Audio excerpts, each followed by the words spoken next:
Gente, boa noite. Boa noite a todas as pessoas aqui presentes conosco. Essa é mais uma iniciativa e a última live do ano do Intercambiantes Núcleo São Paulo, com apoio do Núcleo de Goiás, o Núcleo de Pernambuco e o Núcleo da Bahia. Então, com muito entusiasmo, a gente vem construindo, acreditando que é muito forte, é muito importante que a gente esteja refletindo, que a gente esteja discutindo, que a gente esteja construindo conhecimento a partir da experiência, a partir da prática e nos posicionando em oposição a qualquer retrocesso de cuidado na saúde mental.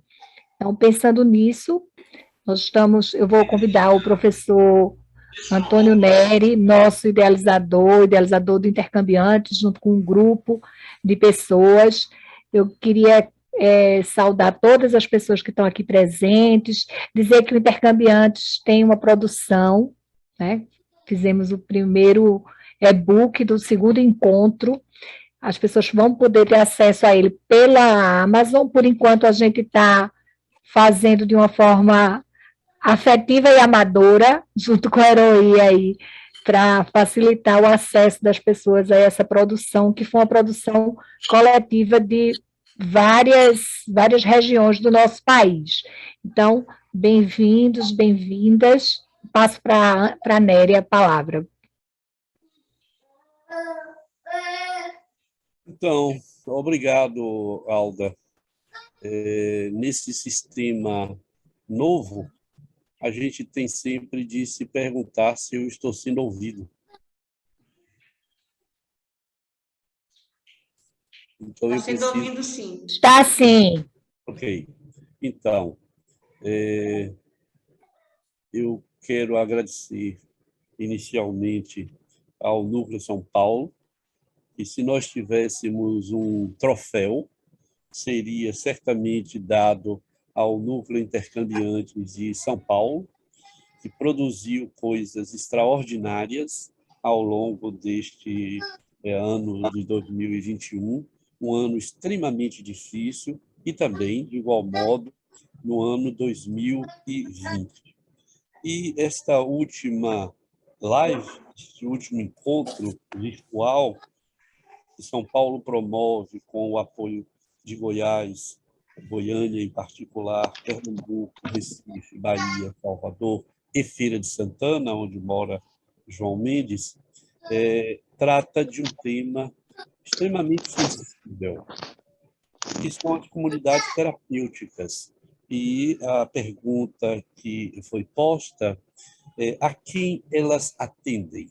Eu acho que essa é uma pergunta fundamental, porque nós precisamos ter cada vez mais claro se as comunidades terapêuticas, pelo menos do modo como nós as compreendemos hoje em dia, em geral, nós não sabemos bem a quem elas atendem. Se atende a um projeto político, não parece atender a um projeto de cuidado, não sabemos bem, mas parece ter também uma vertente, eu diria, pouco visível, que é econômica. Então, eu acho que é importantíssimo que nós possamos colocar o tema para a reflexão.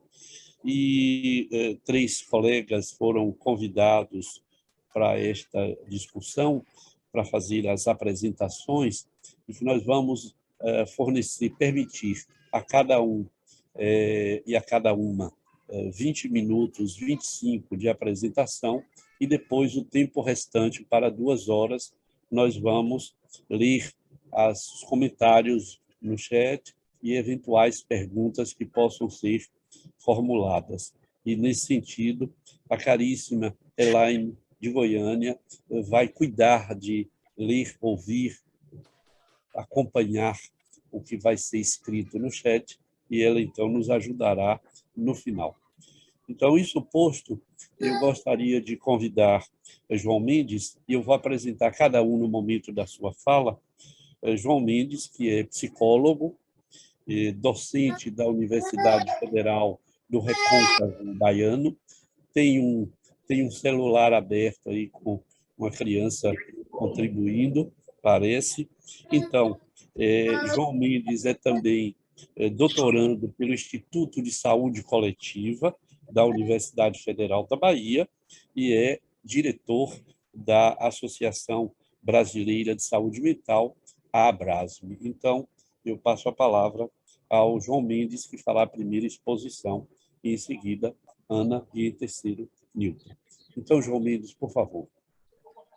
Bem, Nery, muitíssimo obrigado. Boa noite a todos e a todas. Agradeço também ao Coletivo Intercambiantes de São Paulo pelo convite e pela aposta, porque esse é um tema extremamente desafiador, assim como agradeço também, né, a parceria com o Coletivo Intercambiantes de Pernambuco, Goiás e aos colegas aqui da Bahia também. Nesse primeiro momento, eu queria fazer somente duas elementos, duas informações de abertura. É que, acho que vocês sabem, né? Ontem faleceu o Antônio Escorrotado, né? Uma perda inestimável para o campo AD, e vi pouquíssima divulgação sobre a morte dele aqui no Brasil, né? E uma outra informação também que me deixou muitíssimo preocupado, né, ele falou da Universidade Federal do Recôncavo da Bahia, que é onde eu trabalho, e não sei se você viu isso, Nery, o relatório daquele instituto que trabalha com segurança pública aqui no Brasil, o relatório que saiu agora, segunda-feira, aponta Santo Antônio de Jesus, exatamente a cidade que eu trabalho, como a cidade que tem a maior letalidade produzida pela polícia, comparada com todas as outras cidades do Brasil, superior, inclusive, na dimensão proporcional, é superior ao Rio de Janeiro, superior a Salvador, né? Para nós é uma preocupação enorme, desde ontem que a gente está conversando sobre isso. Santo Antônio de Jesus é uma dessas cidades no Brasil que recebeu um grande investimento do governo federal no período do governo Lula. Isso implicou numa injeção de recursos de alguns milhões mensais, né? Mas a desigualdade desigualdade social na cidade é absurda, o que foi acentuado cada vez mais com isso, muito dinheiro circulando na cidade, mas muito mal distribuído também, né? Isso elevou a tensão social no município. É hoje uma cidade dramaticamente violenta, onde a polícia tem feito aí uma ação bárbara, né? E queria compartilhar isso com vocês, porque acho que a gente precisa começar a pensar coletivamente sobre isso, inclusive a partir do coletivo Intercambiantes Bahia, para ver como a gente vai poder intervir naquela situação. A política letal do governo da Bahia, a gente já conhece, né? A política sobre drogas do governo da Bahia é uma política das mais anacrônicas do país, e a gente precisa, enquanto coletivo, tomar uma decisão em relação a isso. Bem, eu estou pensando aqui em conversar com vocês e vou tentar correr com a fala. 25 minutos são poucos para uma história longa, né? Mas antes de entrar na questão dos números, do perfil das comunidades terapêuticas aqui no Brasil, eu queria inicialmente apresentar o que eu vou defender, né? Vou tentar discorrer a partir de duas teses que eu apresento, né, que eu tenho sustentado em relação ao que é o projeto das comunidades terapêuticas, e antes disso vou fazer uma passagem, uma travessia socioantropológica sobre esse debate, né? As duas teses são as seguintes. A primeira tese: as comunidades terapêuticas são instituições totais e funcionam como aparelhos repressivos do Estado, bem na lógica do que Althusser falou sobre os aparelhos de Estado. Ele distingue os aparelhos ideológicos e os aparelhos repressivos. As comunidades terapêuticas, elas funcionam como um aparelho repressivo no Estado. Essa vai ser a primeira tese, na sequência eu desenvolvo o raciocínio. E o segundo argumento, a segunda tese, é que as comunidades terapêuticas são uma espécie de adornamento, ao modo como Robert Castell nos trouxe isso lá em A Idade de Ouro do Alienismo, dizendo que a psiquiatria ela evolui a partir de um conjunto de mutações, de fluxos de continuidade, descontinuidade, mas de recomposição do seu projeto essencial, que é um projeto de produção de exclusão, é um projeto de dominação, onde o discurso psiquiátrico acaba sendo reposicionado e reconquistando uma certa centralidade, né? Bem, essas são as duas teses, mas antes de chegar nisso, antes de chegar nas teses propriamente ditas, queria fazer aqui com vocês uma reflexão, porque acho assim que, pelo menos aqui no Brasil e nos lugares que eu tenho discutido com os vários grupos dos quais participo, a nossa preocupação tem sido muito no aspecto do imediato, de contar as comunidades, de contar o aspecto financeiro, né, de calcular essas questões todas. E me parece que essas questões todas, né, se a gente busca um pouco na história, elas não são novas. O que está sendo posto hoje em relação à comunidade terapêutica não tem nenhuma novidade. É um museu de novidades, né? Nessa lógica das metamorfoses, nessa lógica da recomposição, da reestruturação, é mais um dos giros dessa espiral de reestruturação, né, de renovação do poder psiquiátrico, como diz Foucault, ou da psiquiatria renovada, como diz Rotelli, né? Diferente do que é a reforma psiquiátrica, é um projeto de psiquiatria renovada. Essas instituições constituídas para lidar com pessoas, elas fazem parte de um projeto social.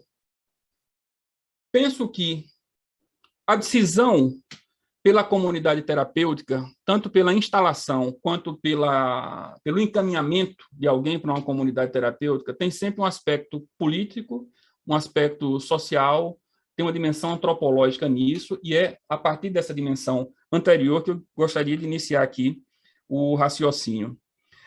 Foucault tem um livro chamado Os Anormais, que é parte de um conjunto de conferências que ele fez na França, entre 1974 e 1975, onde ele define quem são os anormais. E o desfecho, o destino dos anormais dentro das sociedades, inclusive a nossa, tem sido sempre na perspectiva de encaminhá-los para instituições que podem, de uma certa forma, dominar os corpos, dominar o desejo dessas pessoas. Quando Foucault escreve sobre os anormais, ele distingue 3 tipos de anormais, sobretudo a partir da Idade Clássica, né? Ele denomina a Idade Clássica, iniciada aí no século XVIII. Ele diz que há 3 tipos de anormais. 1, os monstros humanos. 2, o indivíduo a ser corrigido. 3, o masturbador. O monstro humano é uma noção essencialmente jurídica, é um sujeito que viola as leis da sociedade, ao mesmo tempo que viola leis da natureza. É uma espécie de registro de dupla infração, né? É uma infração tanto jurídica quanto biológica ao mesmo tempo. Então, portanto, o monstro humano é um sujeito que está aí numa espécie de ponto de inflexão da lei. Ele combina o impossível e o proibido de uma só vez. É uma espécie de sujeito de contra-natureza, né? Na apresentação do que seriam esses monstros morais, Foucault vai identificar algumas figuras. O assassino, certamente, é um desses sujeitos colocados, né, tipificados, etiquetados como monstros morais ao longo da história da humanidade. Um segundo sujeito, né, dentro dessa categorização de monstros morais, de anormais, é o sujeito a ser corrigível, né? O sujeito ao qual se imputa alguma ação de correção. É o indivíduo a ser corrigido. Ele vai aparecer justamente aí no conflito entre família, escola, oficinas de trabalho, na rua, no bairro, na paróquia, na igreja, no conflito com a polícia. Então, esse sujeito precisa ser corrigido na lógica da sociedade, e a ele vai ser dirigido um conjunto de métodos, um conjunto de mecanismos que supostamente o farão voltar ou se adaptar ao que a sociedade espera dele. Mas é um sujeito extremamente corriqueiro, é um sujeito extremamente comum, né? Que torna, inclusive, o diagnóstico, a designação, a diferenciação entre ele e os demais Portanto, a diferenciação entre o que é o sujeito corrigível, ou o sujeito a ser corrigido, e o sujeito incorrigível, é uma designação arbitrária feita por alguém, quase sempre alguém com uma função de especialista. Tá? O que eu quero dizer com isso, a partir de Foucault, é que, dada a constância desses sujeitos na sociedade, alguém precisa dizer que é certo ou que é errado, indicar a necessidade da correção arbitrária, obviamente. Né? O terceiro tipo de sujeitos, dentro desse conjunto aí dos anormais, é o que o Foucault denomina, fundamentalmente, a partir do século XIX, como o masturbador. Né? O masturbador já foi considerado, a masturbação já foi considerada um ato anormal, né? Além do catálogo religioso, como pecado e coisas desse tipo. Né? Ocorre que, nessa perspectiva, nessas aulas que Foucault traz, ele traz algumas coisas assim, muito curiosas, como, por exemplo, o masturbador é uma espécie de praticante do segredo universal.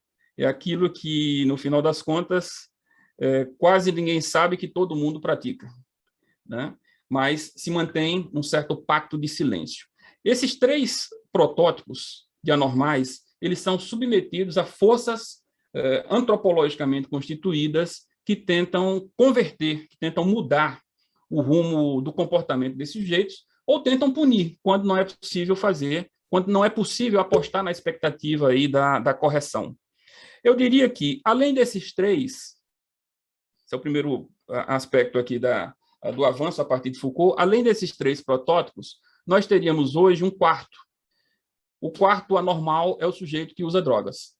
Né? O sujeito que usa drogas, de uma certa forma, ele fere, assim como os monstros humanos, ele fere um princípio, uma lei natural e uma lei social. Né? Ele fere uma lei natural porque ele altera o funcionamento do corpo, altera o funcionamento de algum dos sistemas, nesse caso o sistema nervoso central, e fere aquilo que hegemonicamente se espera da não alteração, da não incidência, da não mudança no funcionamento natural. Né? Ele fere um conjunto de leis sociais, né? O proibido, mas ele é, sobretudo, um sujeito a ser corrigível. E os sujeitos que são entendidos como sujeitos a serem corrigidos, eles são, enfim, para eles é ofertado aí um repertório de alternativas institucionais e, ao longo da história, se manifestou de diferentes formas. Segunda questão, fazendo uma leitura, diria, até de certo modo, cuidadosa do texto, do amplo texto de Foucault, que é A História da Loucura, naquelas quase 800 páginas, eu li já umas 3 vezes e agora, recentemente, precisei retomar a leitura do texto todo, uma coisa que eu não tinha percebido nas leituras anteriores, mas que agora eu fiz questão de destacar, é a quantidade de lugares que Foucault nomeia como sendo, ao longo da história, lugares para onde vão as pessoas a serem corrigidas. Né? Desde o século XV, século XVI, mais ou menos, quando ele começa a fazer esse levantamento, ele vai citando algumas dessas instituições. E aí depois, em algum momento, a gente pode até nomear uma dessas instituições como comunidade terapêutica, mas elas mantêm, de certa forma, eu diria que uma espécie de padrão, um padrão endógeno que se repete, independente de qual seja a forma de nomeá-la. Né? Foucault chama de casa de força algumas dessas instituições lá do século XVI, final da Idade Média, que era um lugar de detenção dos insanos. Em alguns outros momentos, algumas dessas instituições tiveram o nome de casa de correção. E observem como esses significantes são potentes. Casa de força, casa de correção. Em algum momento também já foi chamada de casa de correção e trabalho na Inglaterra, né? Principalmente aí, no século XVII. Curiosamente, essas casas de correção e trabalho elas eram mantidas também com orçamento público. Né? Qual era a função delas? Corrigir a partir do trabalho. O que significa dizer que essa lógica de financiar instituições que vão supostamente corrigir pessoas que a sociedade espera que sejam melhores é um tipo de relação público-privado que já vem desde muito tempo. Né? Também já foram chamadas de casas de tratamento, assim como já foram denominadas de casa de internamento, né? O internamento, especificamente, quem leu o texto de Foucault sabe, ele tem um capítulo, talvez o principal capítulo do texto, que é exatamente sobre a grande internação. E Foucault diz que ali na Idade Clássica, o internamento era a estrutura mais visível do poder de ordenamento que a burguesia impôs, né, justamente para essas pessoas que, de uma certa forma, desgarravam do ideal da sociedade burguesa daquele momento. Já foram chamadas de casa de internamento, depois já foram chamadas de hospital geral, que não tem nenhuma relação com esse hospital geral que a gente conhece hoje, né? Depois foram chamadas de asilo, foram chamadas de hospício, foram chamadas de manicômio, foram chamadas de hospitais psiquiátricos e hoje são chamadas de comunidades terapêuticas. Eu estou falando aí de um conjunto de instituições que, em momentos históricos diferentes, elas cumprem a mesma função: controle, disciplina, imposição de uma determinada ordem, de uma determinada moral.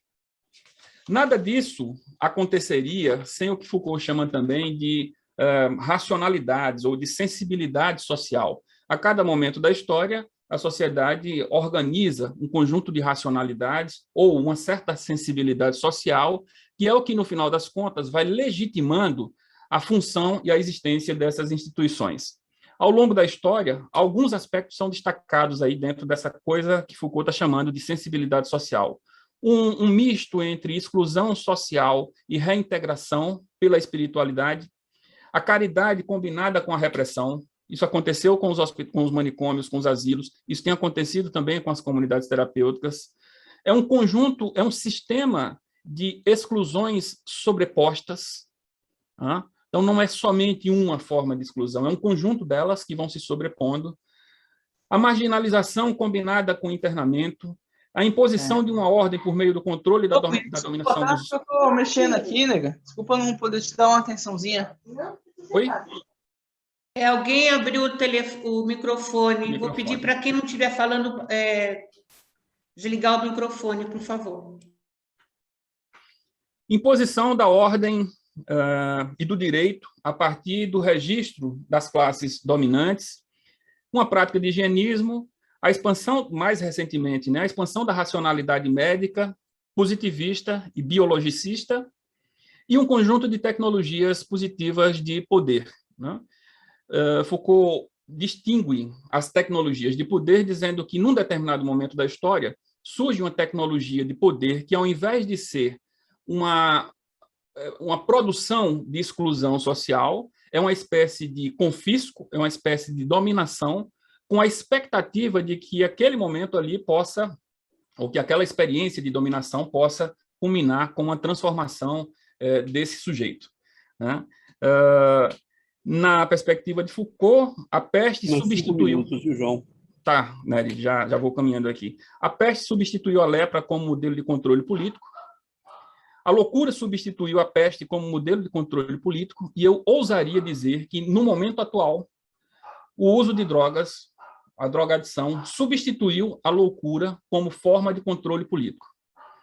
Tem sido utilizado para essa forma de controle político. Bem, essas instituições, ao longo da história, elas foram organizadas, o poder e a administração delas foi organizado aí com uma combinação entre poder público e poder privado, uma combinação entre filantropia, caridade e assistência. Há um conjunto de conflitos na relação de quem pode mais entre igreja, justiça, medicina e família. Isso pode ser visto também lá em Robert Castell, quando ele fala sobre como a medicina foi se distanciando da justiça e da igreja para ganhar o direito de dominar, o poder de admissibilidade, por exemplo. E há um conjunto de conflitos que são gerados exatamente a partir disso, né? Do poder de admissão. Quem é que diagnostica quem está certo, quem está errado, quem pode ficar dentro, quem deve ficar fora, né? Bom, as comunidades terapêuticas, elas são uma evolução desse processo todo, né? Pelo que se sabe, as comunidades terapêuticas surgiram, a primeira tentativa de uma reforma dentro do hospital psiquiátrico surge com Maxwell Jones, ali por volta de 1941, mas que vai se consolidar na prática dele a partir de 1944, 1945, quando Jones pensou na possibilidade de transformar o ambiente interno de uma instituição psiquiátrica, aumentando o poder de contratualidade, aumentando a vivência democrática. Nada disso se tornou possível. Basaglia faz uma dura crítica à experiência de Jones, dizendo que mesmo ela era fracassada, sobretudo porque a comunidade terapêutica, pensada como Jones, que embora fizesse uma ampla reforma no interior das instituições, não tinha qualquer capacidade de resolver os problemas da exclusão e da violência que eram anteriores e posteriores ao internamento. Na sequência, fechando aqui o raciocínio sobre as comunidades terapêuticas, o modelo de comunidade terapêutica que a gente conhece hoje, que se propagou com mais ênfase aqui no Brasil, é uma comunidade terapêutica surgida também ali na metade do século passado, mas numa outra perspectiva, lá com Charles Dederick, que criou um misto, né, uma combinação aí entre experiências de grupos de autoajuda e apoio religioso. Essa comunidade é importada, é expandida para diferentes países, é importada aqui para o Brasil e tem essa função. Primeira tese, elas são uma instituição total. Elas fazem parte de um sistema exatamente como descrito lá por Erving Goffman, né? Instituição total como uma instituição que administra o cotidiano da vida das pessoas. Uma instituição total, Goffman fala assim, ao longo do dia, a gente come, a gente dorme, a gente trabalha em lugares quase sempre distintos. A gente se diverte em lugares diferentes. Uma instituição total é aquela que responde pelo conjunto dessas atividades de um dia, no mesmo lugar, sempre com as mesmas pessoas, né? Ela administra a vida dos sujeitos. Uma instituição total é uma espécie de estufa de mudar pessoas. A função dela é basicamente essa, né? Fechando o raciocínio a partir de Goffman, tem uma questão muito curiosa, né, que sempre me chamou a atenção a partir do texto de Goffman, Manicômios, Prisões e Conventos, é que ele fala sobre os efeitos de uma instituição total.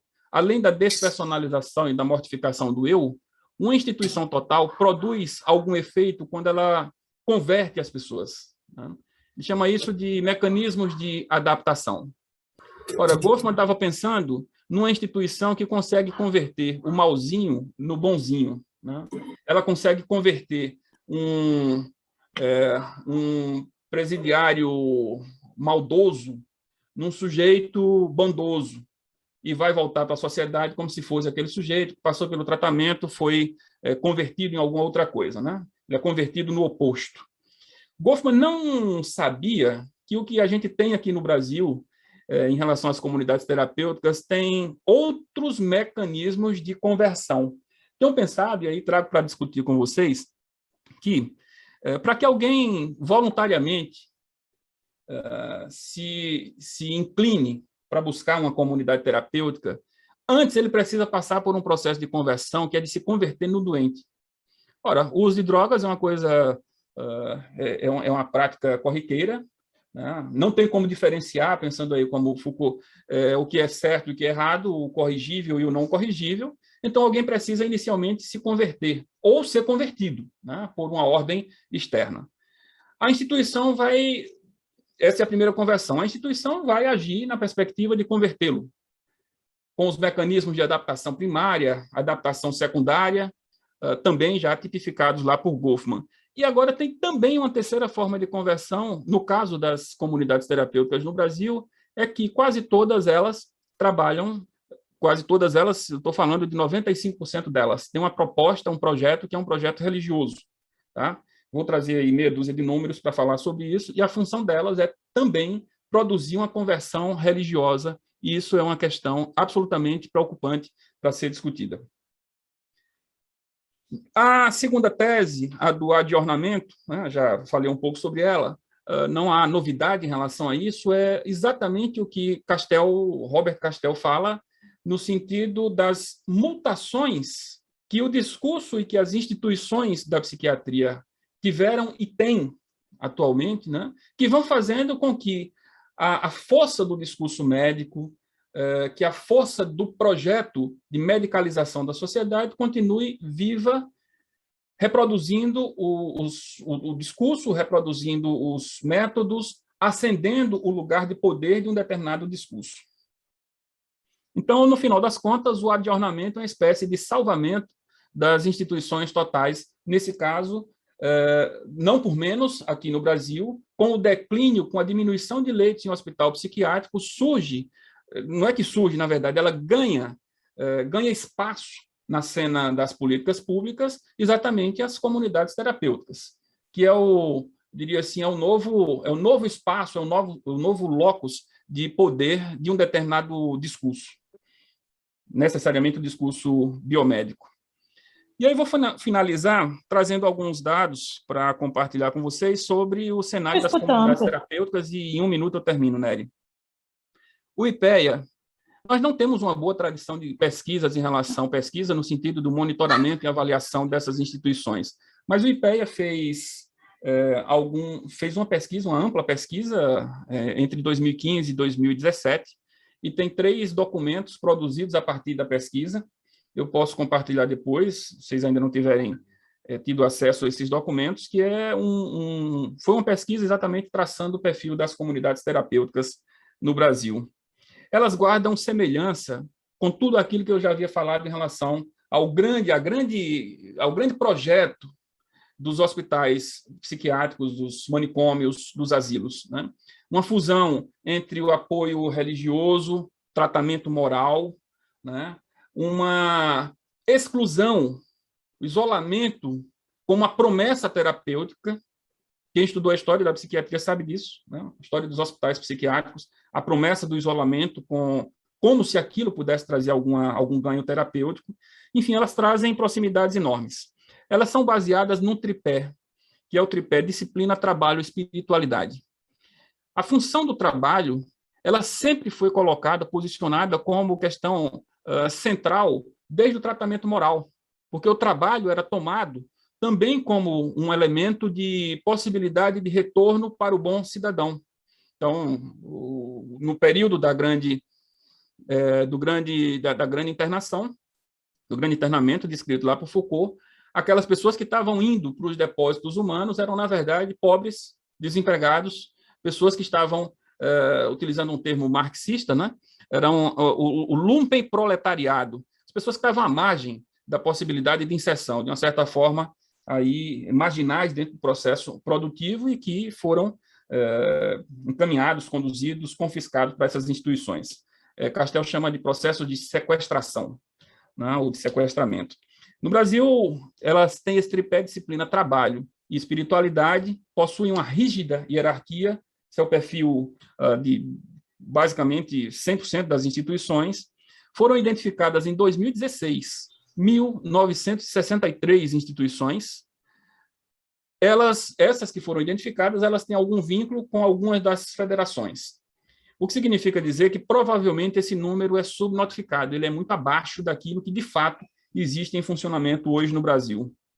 47% delas são instituições evangélicas, 27% católicas e 18% não têm orientação definida, mas têm alguma inclinação religiosa.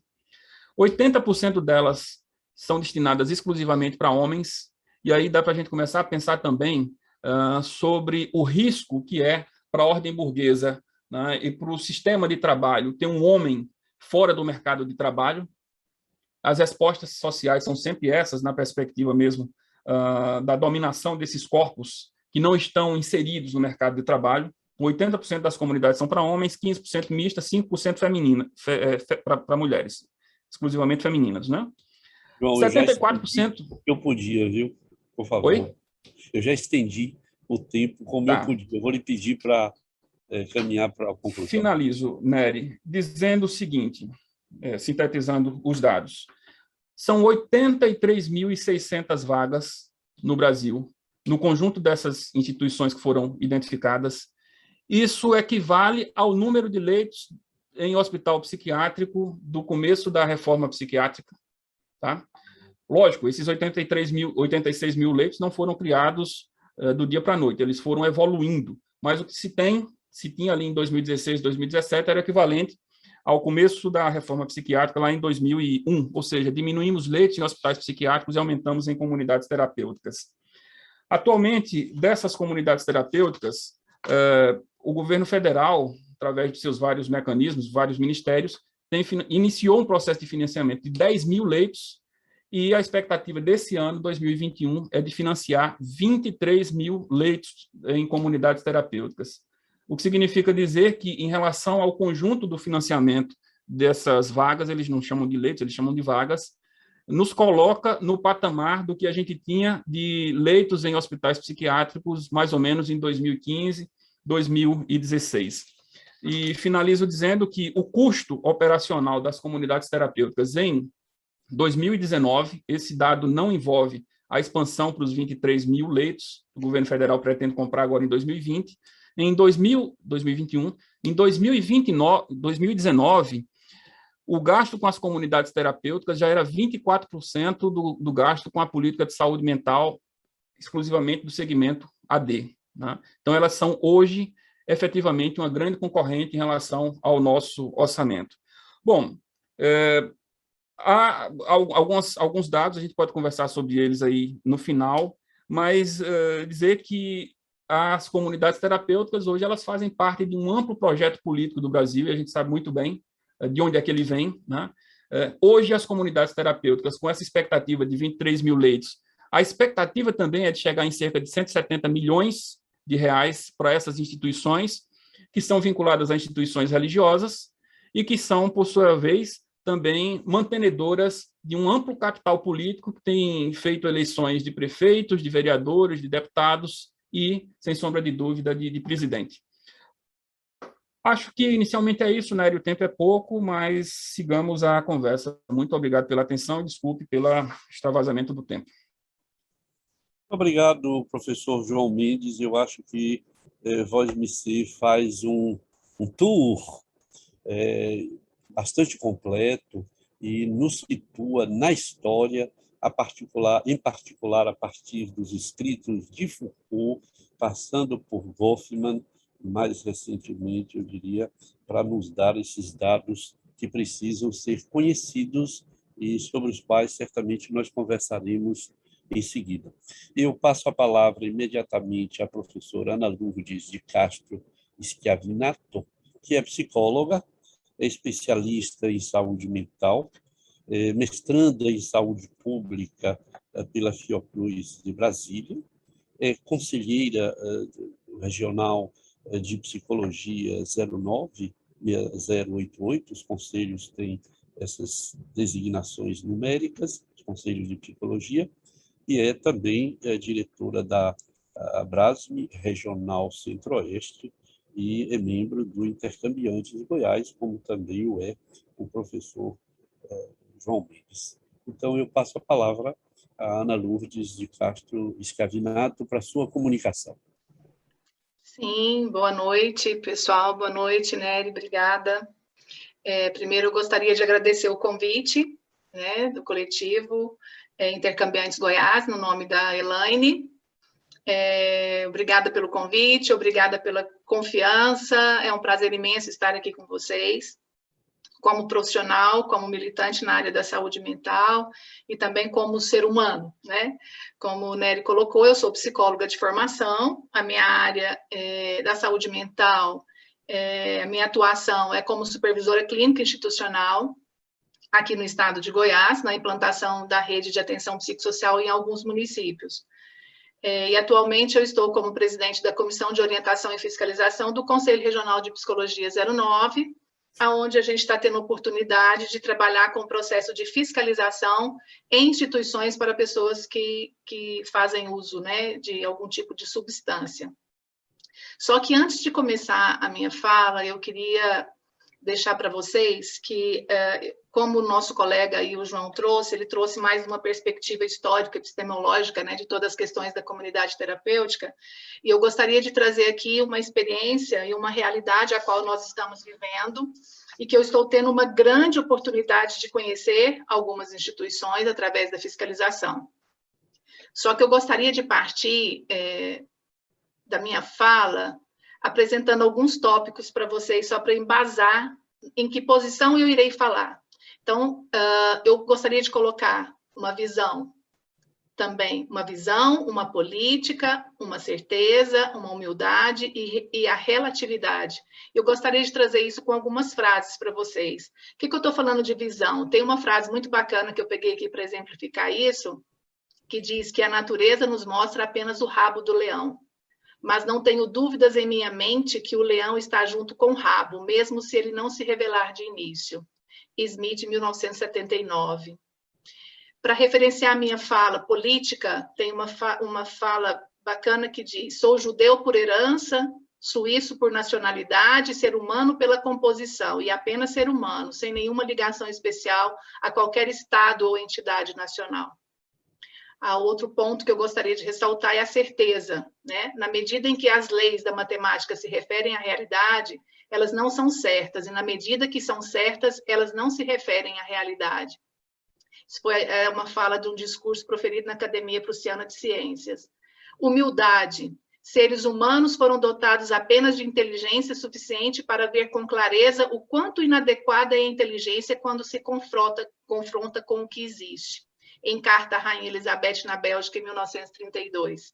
E a relatividade, para fechar: quando um homem se senta ao lado de uma mulher bonita, por uma hora parece que passou 1 minuto, mas quando ele se senta em cima de um fogão quente por 1 minuto, parece que passou mais de 1 hora. Isso é relatividade. Então, eu gostaria de colocar esses pontos para trazer essa experiência que a gente está tendo aqui no estado de Goiás. Bom, essas fiscalizações que nós estamos fazendo aqui, enquanto também Conselho Regional de Psicologia, e até mesmo como supervisora dentro do serviço do CAPS, porque a gente sabe que o CAPS ele tem essa função, né, de supervisionar a rede, né, e mesmo as instituições psiquiátricas, isso está em portaria, né, e alguns CAPs, o qual a gente teve a oportunidade de supervisionar, nós conseguimos fazer, inclusive, processo de desinstitucionalização de manicômios mesmo, né, de instituições e sanatórios, através dessa supervisão clínica institucional em CAPs. Então, essas fiscalizações, no momento, desde 2019, né, que a gente vem atuando fortemente aqui no Conselho Regional de Psicologia, através da COF, essa fiscalização ela iniciou através de denúncias feitas ao Conselho, é bom eu pontuar isso, né? E também por solicitação que as instituições onde tem psicólogo que estão atuando, obrigatoriamente tem que ter registro no Conselho. Então, nós temos resoluções e documentos, né, que nos respalda que antes de aplicar o registro a essas instituições, essa comissão tem que fazer essa fiscalização.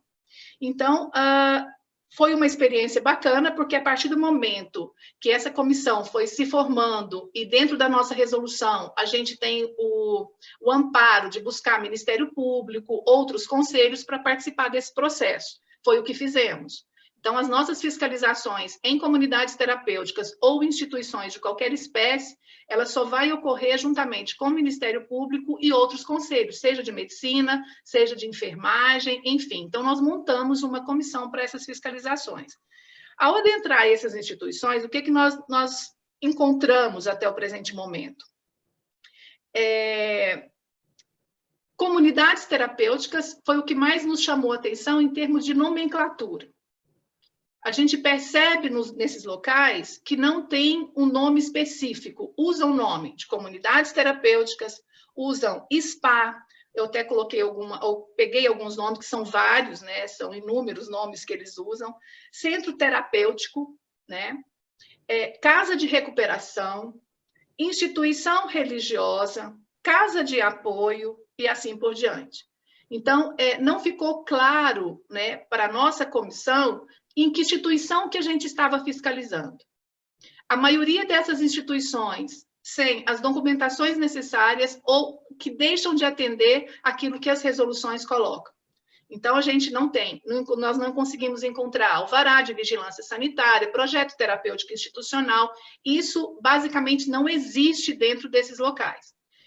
As internações, a maioria, vou colocar que 99% dela, são involuntárias, tem internações compulsórias, e algumas internações voluntárias que passam a ser involuntárias a partir do momento que o usuário entra para dentro da instituição e ele passa a ser proibido de sair daquele local até que se vence um cumprimento, né, de um tempo estabelecido dentro de um projeto deles, que são de 9 meses.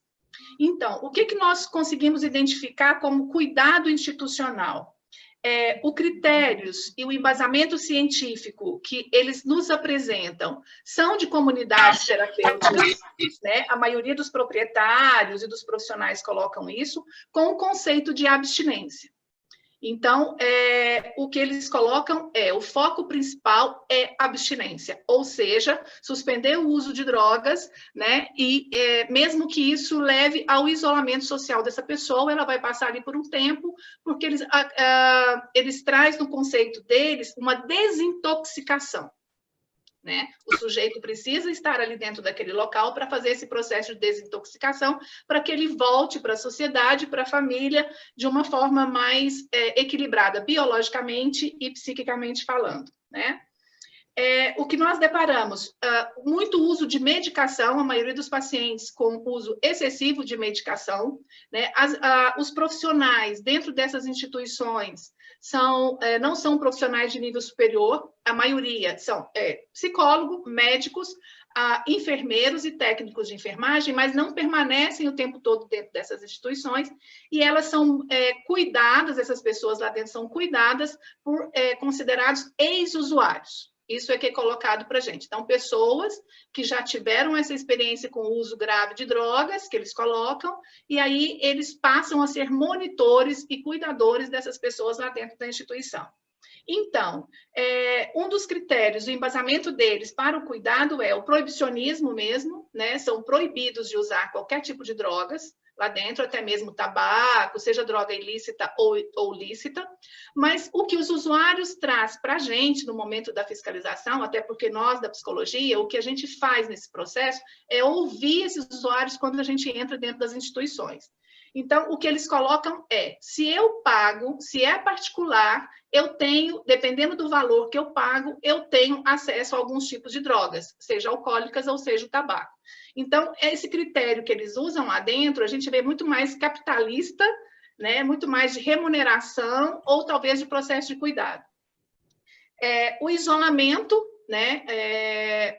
Tanto os monitores quanto os proprietários colocam que eles não podem conviver na sociedade porque eles vão ter acesso à droga e eles vão ter recaídas, então eles precisam ficar nesse processo de isolamento. O processo de isolamento no início é 30 dias, isso é um critério de todas que nós identificamos, que é de 30 dias sem comunicação nenhuma com familiares ou com a sociedade, né, porque ele precisa daquele momento para ele, isso também é um embasamento que foi colocado. As restrições, né, ele é restringido de sair da instituição, de ter uma mobilidade do contexto familiar, do social, de uma reinserção, ele não pode sair da instituição dentro daquele prazo determinado. Eles assinam, a partir do momento que eles estão lá, um compromisso de estarem lá dentro daquela instituição e cumprir e ter um contrato. E a maioria, o que mais chamou a atenção, que a maioria deles pensam que esse contrato tem um valor e um peso jurídico. Se eles saírem de lá, eles podem ser presos. Foi algo que chamou muita atenção também. O que a gente percebe na fala dos profissionais durante a escuta e a fiscalização é uma culpabilização do usuário, né? É uma marginalização, né, deles, no sentido de estar usando uma droga psicoativa. Isso tem uma repercussão de marginalidade, de perigo, e culpabiliza o usuário pela destruição familiar, então é muito colocado isso, que ele está dentro daquele local porque ele provocou um estrago muito grande na família e de uma certa forma, a família ela é colocada muito como vítima, né? Dentro da fala da instituição para a gente. Então, a mãe está sofrendo, os parentes estão sofrendo, estão buscando ajuda, então, essa culpabilização como se ele fosse aquela figura de destruição daquele contexto familiar. Outra coisa que nos chamou muito a atenção, principalmente da área da psicologia, porque nós, psicólogos, a gente tem um código de ética. Eu acho que a ética não é uma questão somente da psicologia, né? Eu acho que é do ser humano, né, uma realidade nossa. O que nos chama a atenção é a falta de senso de crítico, né, em relação à violação de direitos humanos. Aquilo ali passa a ser naturalizado. O profissional entende aquele processo de cárcere privado, de isolamento, de violação de direitos, como algo natural e necessário. Então, principalmente, nos chamou muita atenção na área da psicologia, os próprios psicólogos olharem para aquela situação e naturalizar aquilo como essencial, né? Aquele tipo de tratamento. Então, onde nós, em questão do conselho, a gente está reforçando muito, né, essas reflexões e discussões sobre a questão da ética, do cuidado, né, dentro da nossa área da psicologia, porque realmente é algo muito preocupante. E uma das questões também que nós conseguimos observar claramente nessas fiscalizações é o poder decisório do usuário no tratamento dele, de indignar. Né? É uma indignação que eu trago comigo agora, nesse momento, em falar com vocês, porque escutando os usuários dentro daquele local, e ele fala, eu não quero consultar com esse médico que atende aqui dentro dessa instituição. Eu tenho direito à saúde e eu quero a avaliação de um outro médico da minha confiança, e eu sou impedido, eu não posso. Né? Então, esse poder médico, né, sobre a questão das pessoas que estão ali dentro, através de relatório, de uma indicação médica, é algo também muito preocupante hoje. Inclusive, nós nos deparamos com relatórios médicos carimbados, assinados em branco, né? Então, assim, com indicações de internação por tempo indeterminado, né, sem previsão de alta. Então, é algo também que nos chamou muita atenção. E outro poder, além do poder médico, que a gente vê nessa manutenção desse usuário dentro desses locais, é o poder judiciário. Né? A internação compulsória, os relatórios, né? As solicitações de juízes, baseado em relatórios de profissionais da rede de atenção psicossocial, é imenso.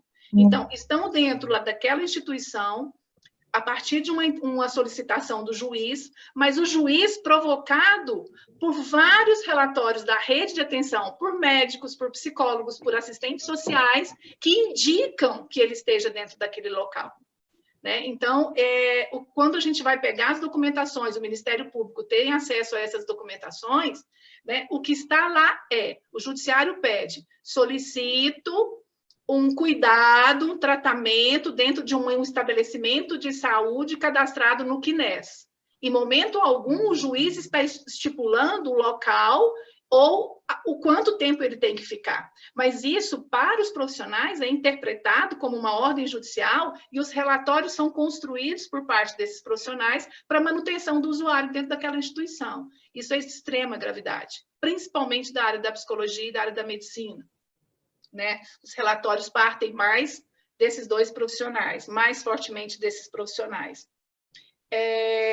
O que a gente percebe que os proprietários são instituições privadas, né? Elas são instituições privadas, muitas vinculadas à rede pública, às secretarias municipais de saúde, onde secretarias municipais de saúde também mantêm aquela instituição, né? Eles compram vagas daquela instituição para atender judiciário, para atender família e assim por diante.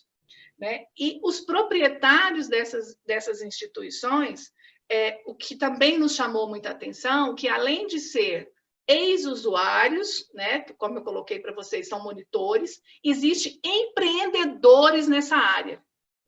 Né? Por exemplo, tem um município, nós fiscalizamos vários municípios do estado, tem um município onde uma equipe monta uma instituição, constitui aquela instituição, coloca lá 30, 60, 80 usuários e vende a instituição para outro, e assim por diante. Então, virou um comércio de instituições.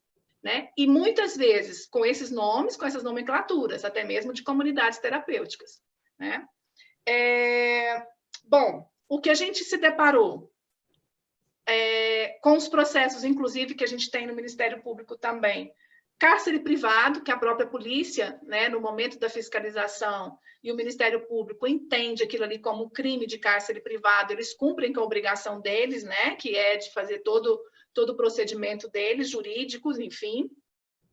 Nós nos deparamos com abuso sexual muito forte, principalmente entre homens, né? Instituições que nós pegamos instituições não somente femininas, masculinas, mas com uma mistura do masculino, do feminino, da criança e do adolescente, né? Inclusive criança e adolescente dentro das instituições, dentro do mesmo processo, abuso sexual, violência física e psicológica, ou seja, o usuário se vê à mercê. Você vai sair daqui, você vai para onde?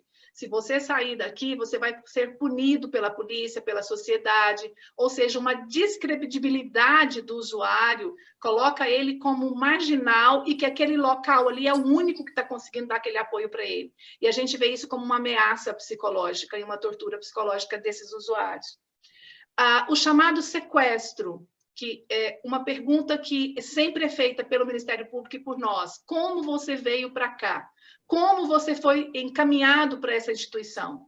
Por solicitações de relatório, mas por sequestro, ou seja, uma equipe daquela instituição que vai até a casa e pega, ou seja, na casa, nós tivemos usuários que foram pegos dentro de igreja e assim por diante.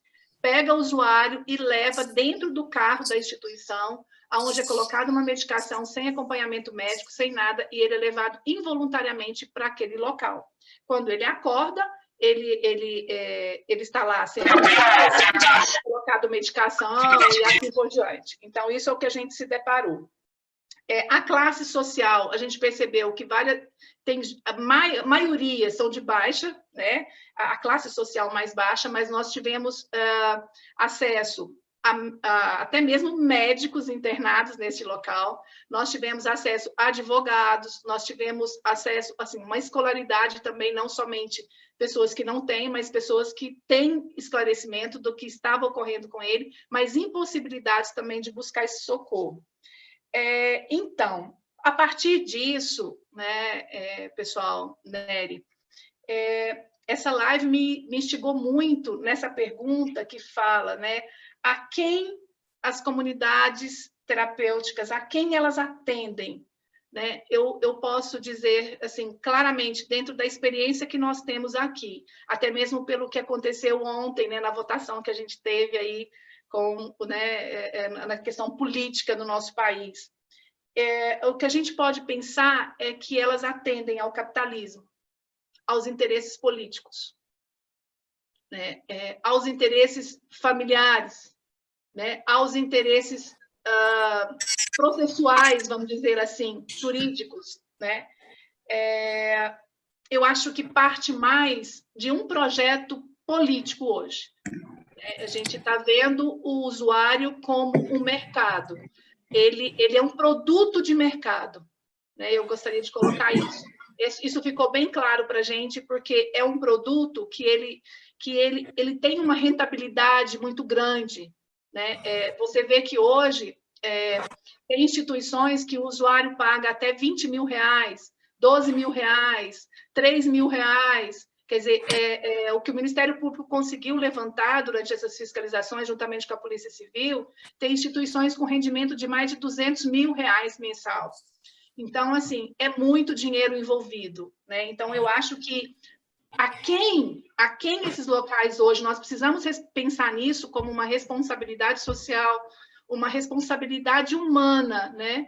Não é somente eu não estou aqui falando de uma questão ideológica, isso é uma realidade que está posta para a gente. E a gente precisa começar a pensar nisso. O usuário, eu vejo que ele não tem esse poder de voz e de estabelecer o que ele quer e o que ele precisa enquanto cuidado.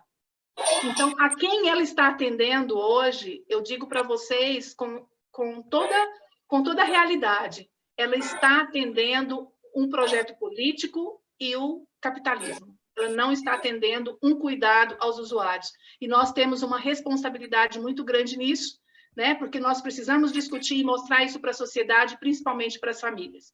Então, é isso que eu queria colocar, mais ou menos tem vários outros dados que eu poderia trazer para vocês, né? Porque a gente tem feito uma média aí já de umas 30 instituições. Só em um município nós estamos com 48 instituições a serem fiscalizadas. Num município não tão grande, né? Então, isso assim, isso tem se proliferado, né? E a gente precisa, mais do que nunca, mais do que neste momento, como o João colocou, as comunidades terapêuticas é algo que é histórico, tem uma história dela. Mas isso que a gente está vendo no Brasil, e principalmente em Goiás, está muito longe de ser um cuidado, né? Então, é isso que eu estou falando, de um cuidado humano, respeitoso, aonde o usuário possa ter voz, aonde ele pode decidir o que ele quer e o que ele pretende, e o que ele quer seguir enquanto vida. Então, é isso que eu queria deixar para vocês. Eu acho que eu passei o tempo, né, Nery? Obrigado, Ana Lourdes. Tem pessoas, por favor, desliguem o microfone quem não estiver falando, por favor. Então, Ana Lourdes, eu agradeço a sua fala, que é uma fala que o Brasil precisa tomar conhecimento. Nós sabemos das fiscalizações que o Conselho Federal de Psicologia tem desenvolvido pelo Brasil, e isso tem sido fundamental para as nossas reflexões. E você nos traz um recorte, se eu posso dizer assim, de uma rica, de uma poderosa, de uma importantíssima região do Brasil, onde você conclui dizendo que num só município há 40 instituições, 40 serviços, 40 lugares para serem visitados.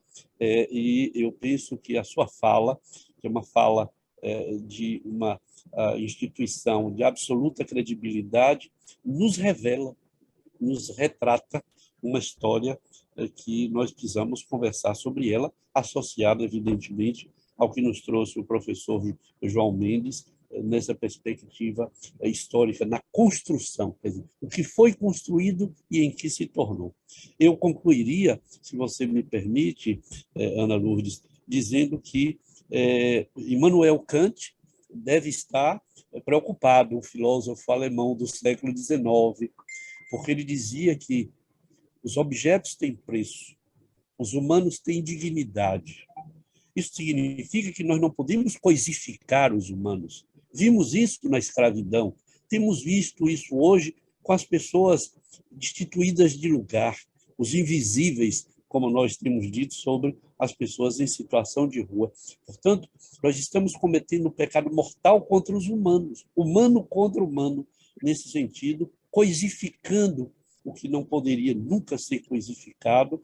Por quê? Porque os humanos não são coisas, os humanos não têm preço. As coisas têm preço. Os humanos têm dignidade, não importa a sua condição. Perfeito. Eu acho que nós vamos ver, no final da terceira apresentação, o que Elaine terá feito como triagem, como escolha, como leitura de comentários e eventuais perguntas que podem aparecer. Nós teremos uma terceira fala atualmente, agora do José Nilton Monteiro Filho, um velho conhecido nosso, um amigo, que foi, eu vou pedir permissão para vocês para ler esse currículo que eu acho absolutamente fundamental para situar de onde José Nilton Monteiro Filho fala. Primeiro usuário do Brasil a ocupar a cadeira de presidente de um conselho de política sobre álcool e outras drogas. Representante do Movimento Nacional da População de Rua em Pernambuco. Presidente da Associação Estadual Corpo de Lama. Integrante do Núcleo Libertando Subjetividades. Integrante da Renila.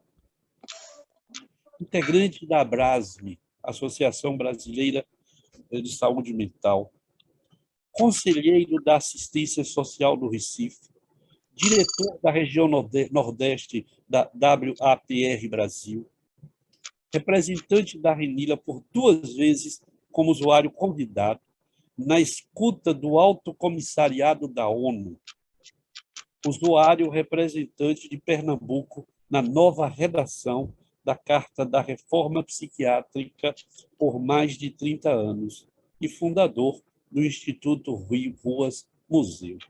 Eu fiz questão de ler esse largo e importante currículo para que as pessoas, sobretudo as mais distantes, possam saber de que lugar o Newton vai nos falar. Então, José Newton, com você a palavra.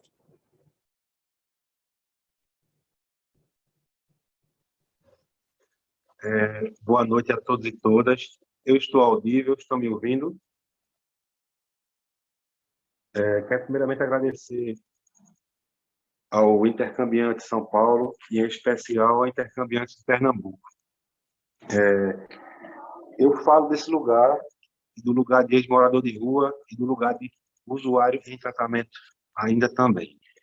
Vou iniciar a nossa fala dentro dessa perspectiva da qual, por que o manicômio ainda existe, né? Se seguirmos um princípio da filosofia de Spinoza, temos que tudo o que existe, existe necessariamente. Ou seja, nada existe por descuido ou sem razão. Spinoza, 2008. Assim, se os manicômios seguem existindo, mesmo bem depois da promulgação da lei da reforma psiquiátrica, e porque forças poderosas existem na sociedade, o mantêm ou tornaram-no necessário. O discurso da psiquiatria foi um dos que operou uma transformação no direito penal, no sentido de torná-lo científico com o avanço do discurso criminológico, positivista. No Brasil, desde o fim do século XVIII, aliás, XIX, e até os anos 30, com a elaboração do Código Penal de 1940, a psiquiatria foi central no sentido de operar uma transformação das definições sobre os fundamentos do direito de punir. Foucault se referiu a esse processo como a colonização do judiciário pelas ciências humanas e pela psiquiatria. Julga-se e pune-se muito mais uma personalidade do que um ato cometido. Os princípios do direito, aliás, os princípios do direito liberal, proporcionalidade entre delitos e penas, o princípio de não haver pena sem lei, tudo vai caindo em desuso, ou seja, leis especiais para homens especiais. Essa é a nova lógica. As leis não podem ser iguais para todos e as penas devem, em princípio, ser indeterminadas, sendo seu fim subordinado a uma avaliação técnica de um perito. Os delitos passam a ser, poder-se-iam dizer, virtuais, pois é possível, segundo essa nova lógica, imaginar indivíduos perigosos sem que tenham cometido nenhum delito. Iniciaremos por aqui o nosso diálogo referente ao Museu de Grande Novidade, né, que foi citado aqui anteriormente por o nosso querido João da Abrade.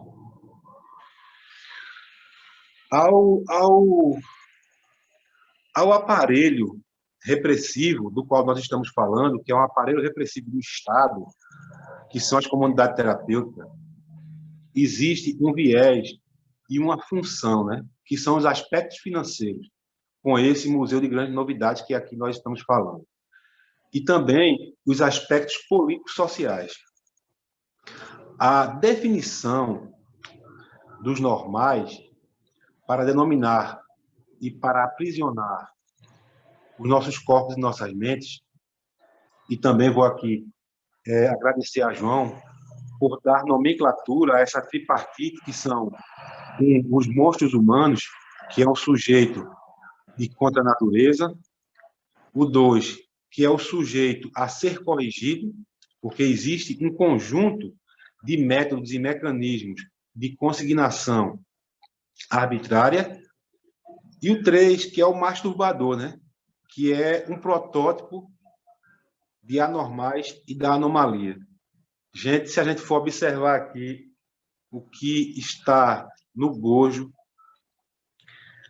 são os seres viventes de hoje, que só muda-se, e aí João traz com uma propriedade muito eficaz, que muda-se a nomenclatura, mas as práticas continuam as mesmas. Muda-se a nomenclatura de manicômio, de casa de força, muda-se a nomenclatura de FEBEM, parafunase, mas as práticas continuam as mesmas.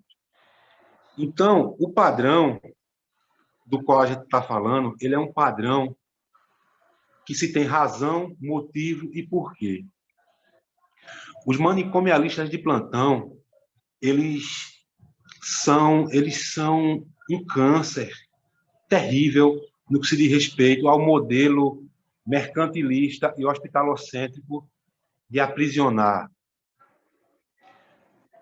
de enclausurar, de segregar patologicamente a vida dos indivíduos nesses pseudo-espaços de cuidado. E não é de hoje. Acontecera lá em Barbacena, com o Hospital Colônia,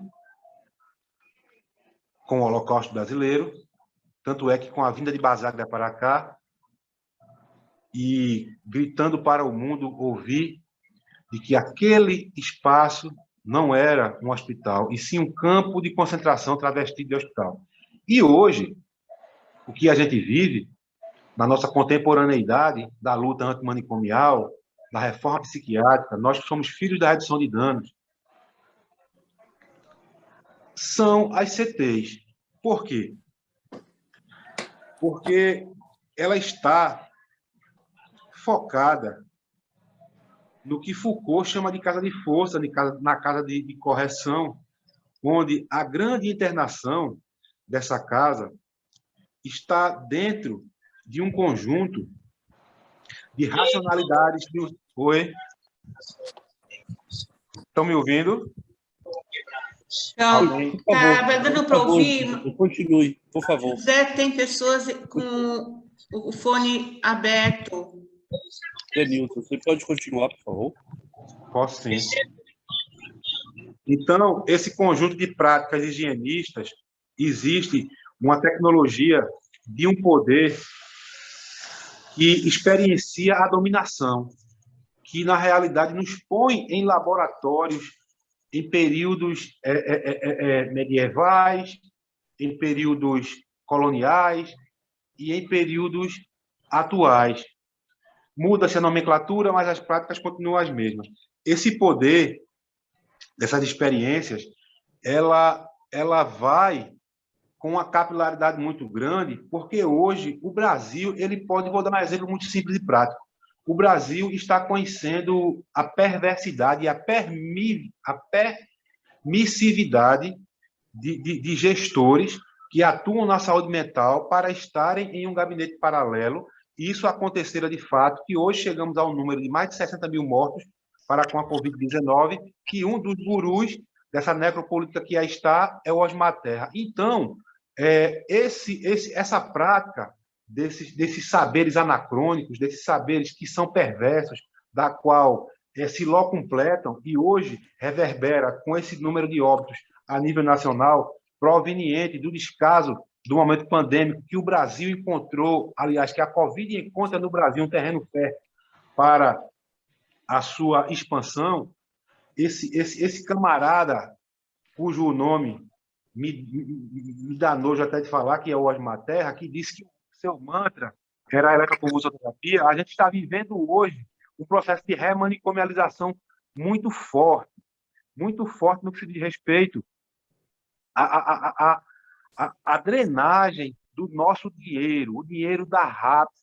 para as comunidades terapêuticas. E esse viés mercantil, mercadológico, ele tem a razão, o motivo e o porquê, que é usar esta forma, ou esta fórmula de enclausuramento, de aprisionamento de nossos corpos, de nossas mentes, para esse grupo neopentecostal que está à frente dessas pseudo-religiões que usa o sagrado em prol do enclausuramento e da matança. Porque eles mesmos dizem: conhecereis a verdade e a verdade vos libertará. Então, quem na realidade está sendo levado como se fosse ovelha para o matadouro são os usuários, é a população em situação de rua, é o público LGBTQIA+. Então, esse dado momento de uso abusivo de álcool e outras drogas, ele tem sido muito oportuno para essas famílias que detêm suas cadeiras nas câmaras de vereadores, nas assembleias legislativas, e não mais diferente hoje sentado na presidência da República. Então, o que deriva da presidência da República é justamente esses atores e essas atrizes do maior filme e da maior realidade de terror que os usuários dessa nação estão vivendo, que são os dias atuais, com o exercício da forma covarde, da forma cruel de lidar com o indivíduo nesses espaços de segregação patológica de nossas vidas. É uma instituição total que corresponde a um conjunto de atividades que preencha o seu dia. Veja como eles agem. Eles agem de forma orquestrada, que lhe põe em um circuito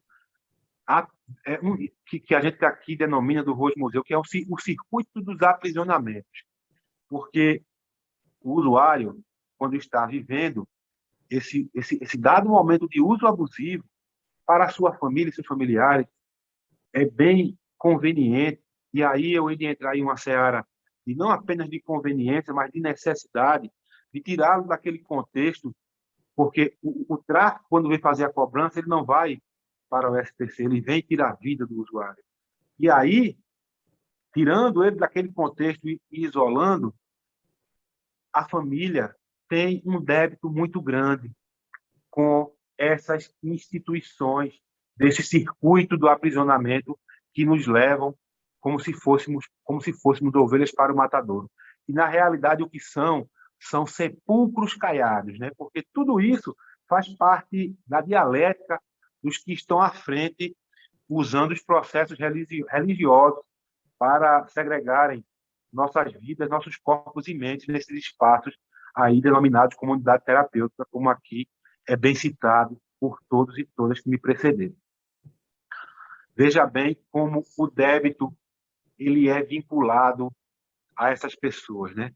E isso reverte-se em voto, porque ele lida com o cerne da família, que é a mãe, que é a progenitora, que está ali no cerne da família, dentro do núcleo familiar. Eles são tão maquiavélicos, não é maquiavélico, eles são tão perversos que agem dessa forma mesquinha, e está lidando com o sentimento da matriarca, porque automaticamente atirar o indivíduo, atirar o usuário no contexto de morte, reverte-se em voto. Aí as câmaras de vereadores estão cheias, aí as assembleias legislativas estão cheias, o Senado está cheio, o Parlamento está cheio, o Congresso está cheio e a gente está cheio dessa atual conjuntura que aí está. Nós, enquanto usuários empoderados, filhos de uma reforma psiquiátrica pautada na teoria basagliana, onde Foucault nos diz que o barco de loucos ele continua à deriva e excedendo os horizontes da compreensão, aonde Basaglia nos ensinou que nós temos que mudar, entendeu? A forma de pensamento, de agir dentro dessa cultura que está encrostada nas práticas manicomiais, de apartamento, de dizer que o louco ele é infrator, de nós, moradores de rua, ex-moradores de rua, sermos criminosos, de estarmos com a tarja preta de que temos a periculosidade de que somos loucos, de que somos usuários, de que se dessa forma somos infratores. Não somos isso. Nós não somos bicho e nem somos lixo. Nós somos filhos derivados de profissionais que lutaram com os nossos familiares e com nós, usuários, para garantirmos o que estamos aqui hoje reverberando não apenas para a capital de Recife, para o estado de Pernambuco e para a nossa nação brasileira. O nosso empoderamento ele ecoa para além do nosso país, porque aqui nós temos uma RAPS forte, uma rede de atenção psicossocial, da qual nos empodera e nos dá hoje essa autonomia para que possamos estar emancipados e não e muito mais, estarmos para além, estarmos ocupando os espaços de controle social que aqui foi citado por Nery. Por quê? Porque sabemos da onde viemos, aonde estamos e para onde vamos. A nossa ancestralidade venceu a senzala, a nossa ancestralidade venceu a ditadura, a nossa ancestralidade venceu o Holocausto brasileiro. Não vai ser esse capitão e seus seguidores que irá nos afrontar. Porque se estamos aqui hoje, é porque somos resistência. Estamos aqui para criarmos redes, criarmos pontes, para dizer, mais uma vez, que manicômios nunca mais, porque continuaremos lutando por uma sociedade sem manicômio.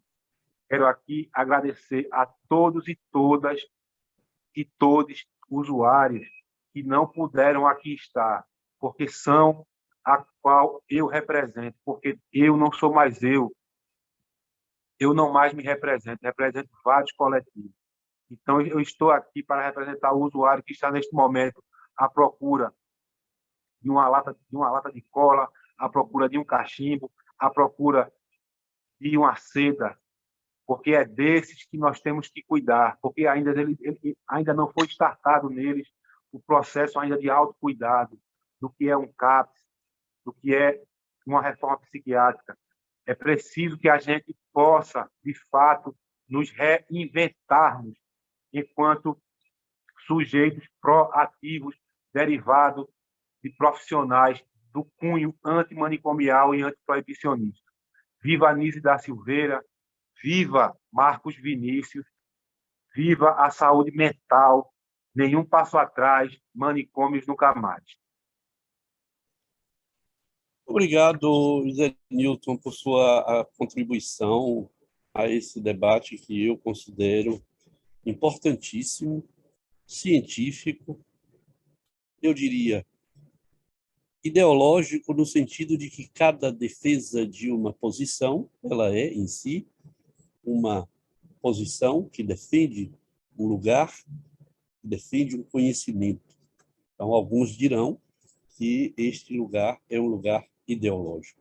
Então, nesse sentido, eu acho que nós tivemos aqui 3 apresentações que se complementam, apresentações que nos permitem refletir sobre um fenômeno político, um fenômeno econômico, um fenômeno social, e eu diria mesmo um fenômeno que implica a saúde na sua dimensão de saúde mental.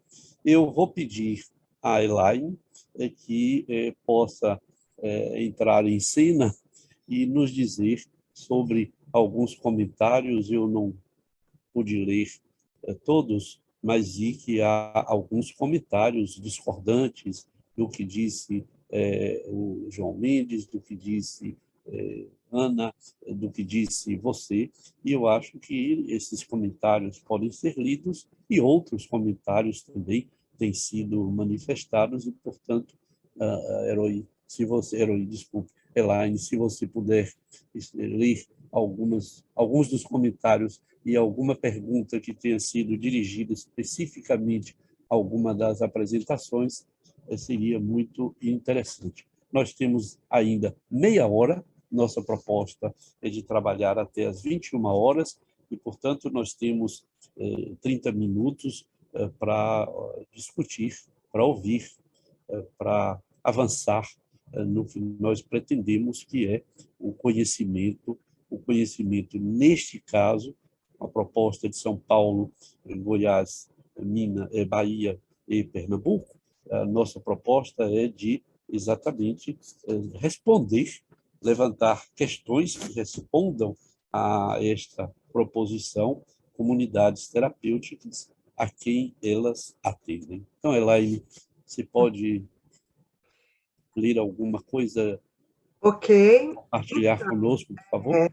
Teve um diálogo interessante feito pela professora Maria de Fátima Sugibreck, lá da professora lá, aposentada, né? Membro do Intercambiantes Brasília, que ela vai chamar a atenção, né, que as comunidades terapêuticas, de alguma forma, já começaram oficialmente a participarem mesmo dos recursos públicos desde o governo de Dilma, né? Na época, ela fala, né, no comentário, que foi absurdo a aprovação, a pressão que o governo recebeu para que aprovassem, né, essas instituições que não atendiam o protocolo do SUS, né? Desqualificando, inclusive, a Rede SUS, os CAPS-ADs, com essa pressão que foi feita na ocasião. O João Mendes responde a esse comentário falando que, realmente, em 2011, foi, segundo o IPEA, o ano que mais teve crescimento das comunidades terapêuticas, né? A Herói, que também é no Intercambiante de São Paulo, psicóloga, né? Ela vai falar... Ela vai corrigir o nome dela, que é Herói. Herói, é igual ela. Herói. Herói. A heroína, só fala você de herói, é porque eu acho você uma heroína, herói. Então, a heroí vai falar, então, que com os dados que foram apresentados pelo professor João Mendes, seria interessante fazer aí um debate amplo, geral e restrito, né, sobre a violação dos direitos das pessoas que acontecem dentro dessas instituições, na maioria dessas instituições, e propõe uma audiência pública. A Heloísa Massanaro, que é psicóloga, aqui também do estado de Goiás, uma das... eu falo que foi uma das que iniciaram, né, a RAPS aqui em Goiás, uma lutadora do movimento da reforma psiquiátrica. Ela vai falar que achou excelente a proposta de Herói, mas que propõe que se leve em discussão todos esses dados apresentados por João Mendes para a 5ª Conferência Nacional de Saúde Mental. E, inclusive, nas discussões que estão sendo feitas nos próprios municípios, né? O João Mendes reforça, né, no comentário da Herói, falei certo agora, né, Herói? Que a Organização Mundial de Saúde sugere que haja uma superação dessas instituições de longa permanência para um tratamento comunitário em serviços de curtíssima permanência, né? Uhum. A professora Maria de Fátima Sudbrag novamente vai falar, aí surge, na verdade, isso. Agora, Elaine, eu vi que tem 2 comentários que eu acho que mereceriam ser lidos, porque eles contrapõem completamente ao que está sendo dito, que é do senhor Marcelo, que não tá aqui, eu vou falar se agora. Coloca da SEBRAC, ok. Ok, já vou falar. Eu estou falando por ordem, né, dos comentários. Okay. A Fátima Sudbrag vai falar da questão do sequestro, né, que acontece, que a Ana Lourdes colocou, e aí há um diálogo entre ela, Heloísa, sobre essa questão, e a Herói, novamente, vai falar da importância, né, da gente assumir a fiscalização desses espaços. Aí, após essa conversação sobre a importância de tudo isso, Herói, inclusive, fala da importância de todo mundo ter conhecimento desse relatório, né, que é o relatório da Inspeção Nacional das Comunidades Terapêuticas, e, em seguida, o Marcelo, que é da Federação Brasileira de Comunidades Terapêuticas, vai citar que é importante separar comunidade terapêutica de clínica terapêutica, que na comunidade terapêutica o atendimento é só feito voluntariamente, né? Então, ele chama atenção para isso. Outro comentário que o Marcelo, da Federação Brasileira de Comunidade Terapêutica, fala sobre os 2 discursos que foram feitos, ele acha que foi um discurso generalizado, né, com opinião formada, ele acha que não produz o contraponto na discussão, que isso vai mostrar uma única via de pensamento, onde não há debate de ideias, assim, debate de ideologias. Acredita que existem serviços que não prestam devido atendimento, no qual se propõe, porém, colocar todos os serviços no mesmo patamar, ele acha que é algo muito egoísta. Ele acha que o relato do senhor, ele fala José Mendes, mas deve ser João Mendes, né? Retrata um pensamento medieval que tem Foucault como um suicida em potencial como referência. Depois existiu aí, né, o comentário do João Mendes em relação ao que ele diz, que eu acho que o João Mendes, se quiser falar aí também, né, seria interessante falar sobre isso. E nos últimos comentários, mais uma vez, a Heloísa Massanaro falando sobre as questões que desautorizam qualquer comunidade terapêutica ou clínica terapêutica como recurso de cuidado, por conta do sequestro, da retirada de direito, da internação prolongada e asilar, da ausência de projetos terapêuticos e a falta de perspectiva de integração social. Ela acha que todas essas questões tornam esses dois espaços, que seja a comunidade terapêutica ou que seja clínica terapêutica, como não instituições de cuidado. Foram os últimos, não sei se depois... Você identifica alguma pergunta, Elaine? Não teve, foram mais comentários, mas que se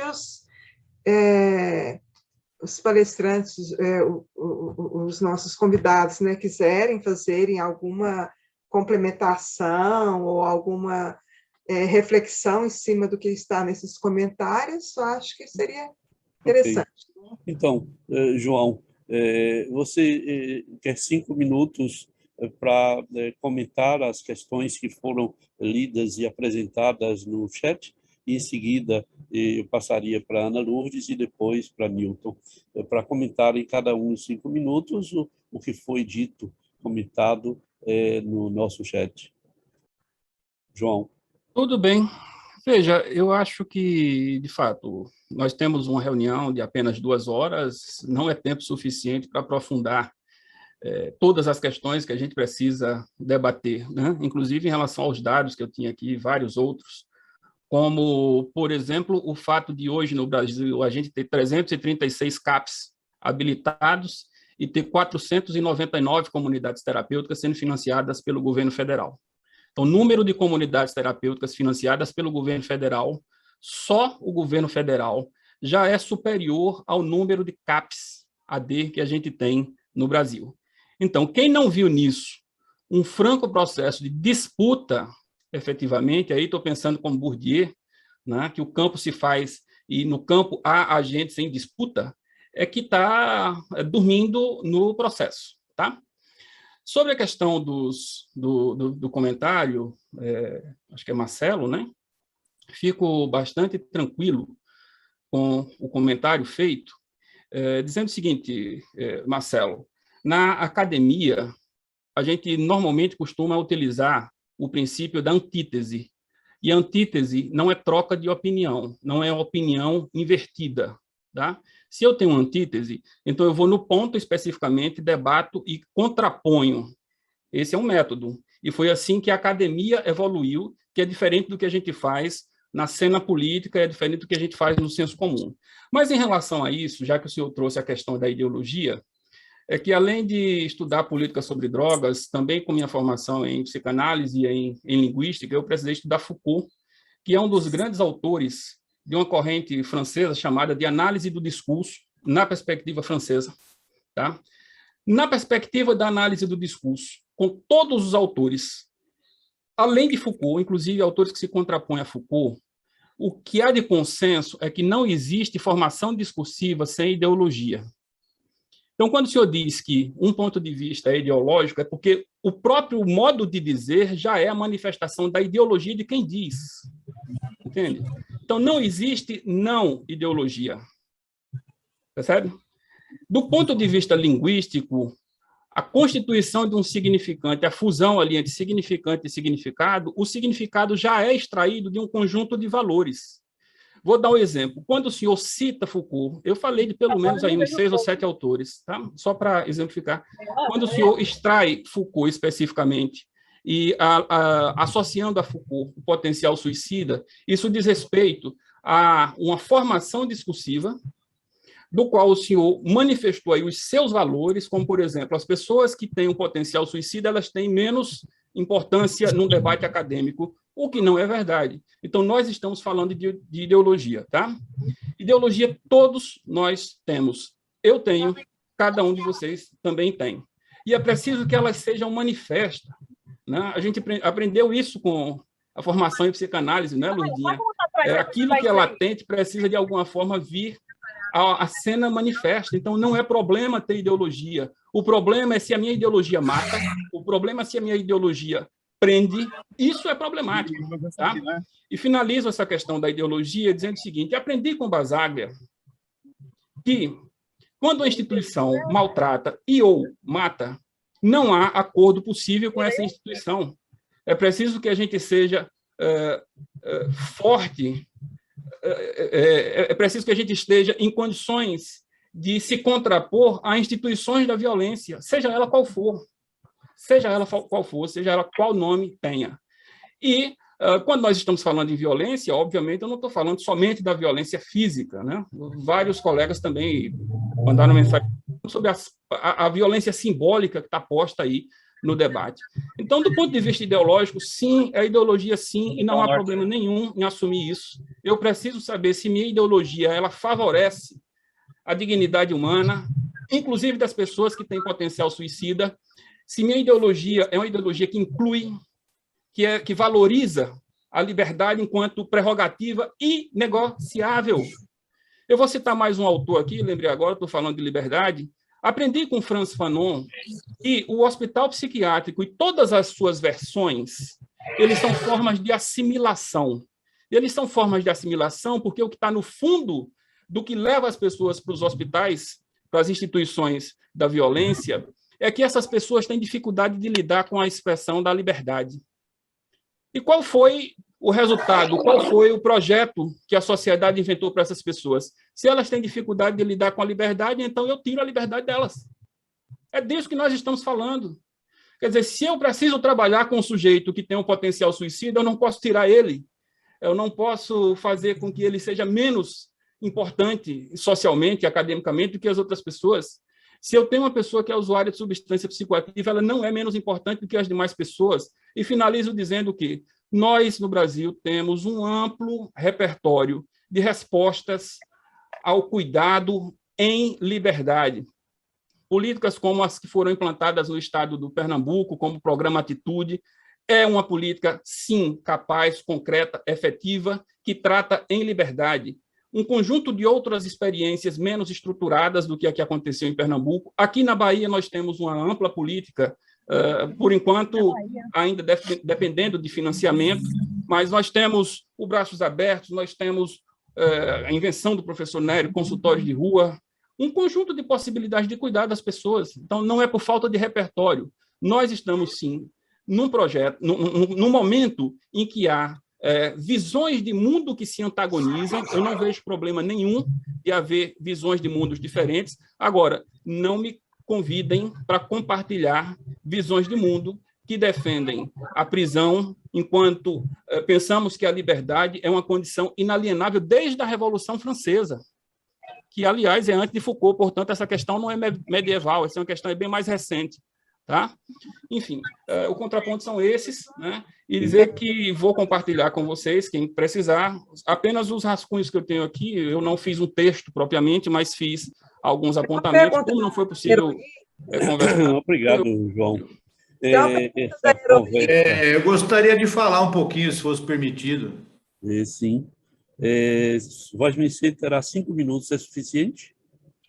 Tá bom, em 5 minutos é importante dar o recado, e 5 minutos é 5 minutos, né? Por favor. Eu vejo, sabe, João Mendes, esse discurso, um discurso um pouco engessado. O que eu vi aqui hoje são pessoas que pensam apenas em uma linha. Nós não vimos aqui discussões que contrapõem aquilo que foi falado. Então, isso também não é um debate. Isso é uma linha única de pensamento. A sua resposta agora, João, trouxe o quê? Trouxe, no meu ver, uma revolta daquilo da qual eu apontei. E você quis contrapor de novo com argumentos da qual eu não compactuo. Então, nós temos que saber respeitar as opiniões e as liberdades de expressão, coisa que eu não consegui enxergar aqui. Ana Lourdes traz aqui a questão do relatório de 2017 do Conselho de Psicologia, da qual eu não compactuo sobre isso. Eu estou aqui em frente ao pet shop pequeno. Alguém falou sobre esse relatório. Só corrigindo, eu não trouxe resultado do relatório de 2017. Esse relatório é atual. Relatório, né? Não, esse relatório é atual. Tá? Ana, eu vou lhe passar, Ana, imediatamente para você... Espera que eu tenho 3 minutos ainda. Isso. Eu vou querer um contratempo desse que você me interferiu. Então, eu penso que nós temos que ter uma construção de uma política pública que seja, na verdade, voltada ao atendimento dessas pessoas que precisam. O que eu vi aqui foi... Ô, pastor, eu só aqui na Pequeno Príncipe. Um discurso político, né, que não é esse o nosso objetivo aqui, e a preocupação onde está indo o nosso dinheiro. Por que nós não se preocupamos em melhorar os CAPs, em melhorar os RAPs, em melhorar a rede de proteção básica? Isso tem que ser pensado. E ninguém falou sobre isso aqui. O que se falou aqui foi denegrir a imagem de pessoas que fazem um bom trabalho por causa daquelas que não prestam um bom serviço. Então, acho que esse debate, quando for acontecer novamente, que tragam experiências de outras pessoas, experiências exitosas, que dão certo.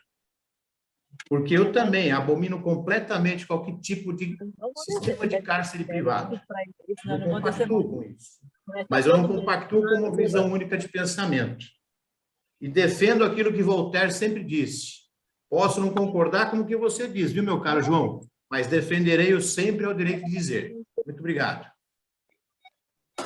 Marcelo, obrigado por sua participação. É evidente que nós estamos, sim, num debate, a meu ver, absolutamente democrático. Vejo que nós não estamos num debate apenas voltado para denegrir esta ou aquela posição, mas de apresentar circunstâncias, apresentar informações e, evidentemente, criar um espaço para a discussão que é o nosso interesse.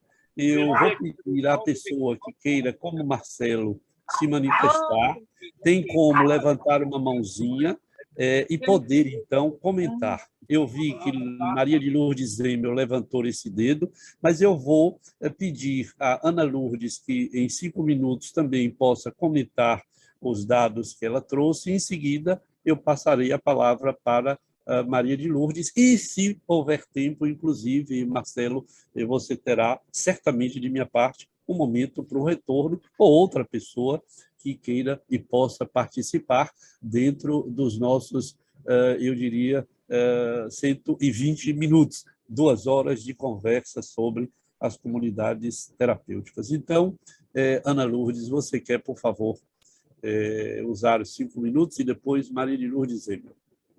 Sim, obrigada, Nery.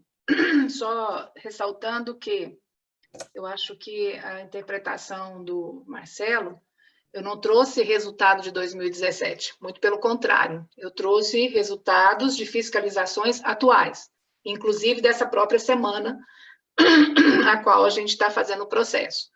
E isso são dados não só ideológicos, mas isso também está disponível dentro do Ministério Público e dentro do Judiciário, o qual podem ter acesso a essa instituição, é só mesmo procurar o Ministério Público, que lá, né, eles vão poder passar essas informações. E aí eu vou ressaltar novamente, né, que eu trouxe a minha fala em dados que a gente está coletando, né, que a gente chama até mesmo do processo de pesquisa, né, a gente está indo em loco e vendo toda uma realidade. Concordo plenamente com o João Mendes quando ele fala de ideologia. Eu acho que a gente tem que partir desse princípio de ideologia, sim, a gente tem que saber se realmente essa ideologia que eu sirvo, ela vai violar direitos ou não.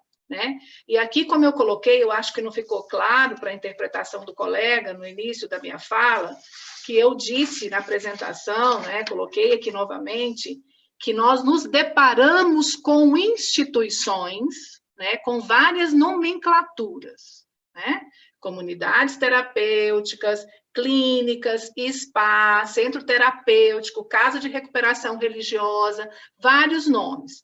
Os nomes que eles mesmo usam. Então, eu acho que a Federação Brasileira de Comunidade Terapêutica tem que ficar mais atuante e olhar sobre isso, porque eles usam o nome de comunidades terapêuticas para se filiarem para buscar recurso. Então, que fiquem vocês, né? Vocês são a federação responsável para isso, para olhar. Quando o colega traz também em relação aos CAPs, é uma luta, né, constante. Eu sou uma pessoa que defendo muito o serviço, centro de atenção psicossocial, admiro muito, inclusive meu projeto de mestrado é sobre avaliação do serviço, e a gente tem visto o quanto é um serviço potente e o quanto ele está sucateado por falta de recurso. Né? Eu acho que a gente precisa, sim, fortalecer, eu acho que a gente precisa discutir sobre o fortalecimento da RAPS, e justamente é isso que nós estamos fazendo aqui, onde 70 milhões de reais é investido em comunidades terapêuticas e o CAPS hoje recebe 28.305, extremamente defasado o recurso que esse serviço recebe do governo federal. Então, sem contrapartida, muitas vezes, de Estado e município, que às vezes mantém o serviço com muitas dificuldades, né? Então, outra questão que foi colocado aqui, além do que o Marcelo colocou, sobre a questão dos relatórios, além de 2017, que o CFP, o Mecanismo Nacional de Prevenção e Combate à Tortura, temos também o de 2018, que foram dos hospitais psiquiátricos, né? Que, inclusive, aqui em Goiás, muitos hospitais psiquiátricos atendem nomenclatura de comunidades terapêuticas. Então, a gente tem visto uma mistura, né, de nomes. Então, a gente precisa também ficar atento a isso. Em relação ao que foi colocado à conferência, né, agora, a 5ª Conferência Nacional de Saúde Mental, eu acho que é um tema bacana para a gente levar, né, porque a conferência é um processo democrático, eu acho que ali é um espaço para a gente discutir sobre isso, e eu acho que, mais do que nunca, os municípios alimentarem essa discussão para que a gente possa levar para o nacional também dentro da conferência. Quando coloca aí também, que foi colocado, né, sobre a questão das falas egoístas e generalizadas, né, eu não considero uma fala egoísta, porque até o momento eu só apresentei o resultado de uma pesquisa. Mas quando a gente fala de questão de fala egoísta, eu não concordo, porque eu não posso nem me atrever a falar e a opinar o que um usuário precisa. Eu acho que é muita prepotência da nossa parte discutirmos aqui, porque quem vai falar o que ele precisa e o que ele necessita é o próprio usuário dentro das suas necessidades. Não somos nós, né? Então, a instituição, ela colocar... Isso é uma relação de poder muito forte, né? Então, o que eu estou aqui defendendo é aquilo que o usuário traz como necessidade. E é ele que tem que dizer aonde que ele quer e para onde ele vai. Não somos nós que temos que decidir por eles. Então, o que a gente precisa hoje, dentro de uma conferência, dentro de uma discussão, que a gente teve uma representação bacana aqui, que foi de um usuário, falando do que ele precisa e da realidade dele. Né? Então, eu não posso, eu não me atrevo, é algo que eu defendo, aí é uma ideologia minha, sim, porque eu defendo a liberdade, né? Eu defendo o direito humano, e até mesmo como profissional, que eu preciso ter uma ética a cumprir em relação a isso. Então, quem me fala o que precisa é o usuário. Então, se é a instituição tal ou não, é ele que vai decidir o que ele quer. Né? E o que eu coloquei aqui, que isso muitas vezes é impositivo a ele e é extremamente violento. Então, isso que eu queria deixar também. Obrigado. Era mais ou menos isso. Tá? Obrigado. Obrigada. Eu passo de imediato a Maria de Lourdes Zêmel e depois, então, se Newton quiser se manifestar, e nós caminhamos para o encerramento desta conversa, que eu acho... Eu vou ser bem rápida. Eu só queria contar para o Marcelo como é que a gente organizou essa live. Você fez uma crítica à nossa organização e eu queria te contar um pouco que nós somos coletivos, que nós temos princípios e que nós organizamos essa live com muito cuidado. Todos nós somos profissionais de diferentes formações e nós organizamos essa live com o nosso pensamento. Claro, com aquilo que a gente pensa efetivamente. Que bom que você está aqui e que você pode dizer também o que você pensa e se contrapor ao nosso pensamento. Né? Não foi proibida a sua entrada, nem foi proibida a sua fala.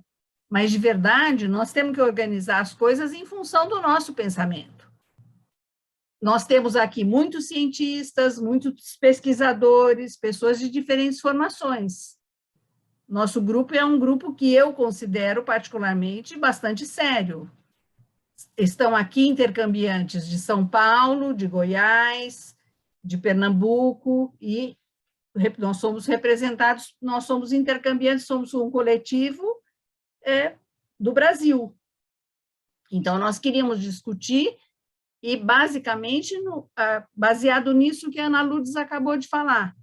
Quer dizer, nós estamos discutindo uma forma de tratamento que é apresentada como uma forma única para o usuário de drogas, como uma forma, atualmente, como uma forma nacional que atende ao usuário de drogas. É isso que nós estamos discutindo aqui, com o nosso pensamento, dos intercambiantes. Eu só queria explicar isso para você.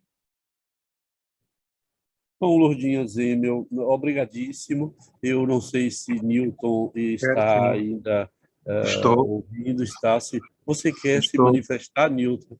Quero, e inclusive pedir luz do tempo aditivo, porque quem está falando aqui é o usuário, como foi tocado o nome do usuário, e quero aqui externalizar para quem aí está uma leitura que possa encaixar com alguém que estiver com alguma dúvida sobre o que se procede hoje na atual conjuntura da nossa saúde mental, da política de álcool sobre drogas e da população em situação de rua.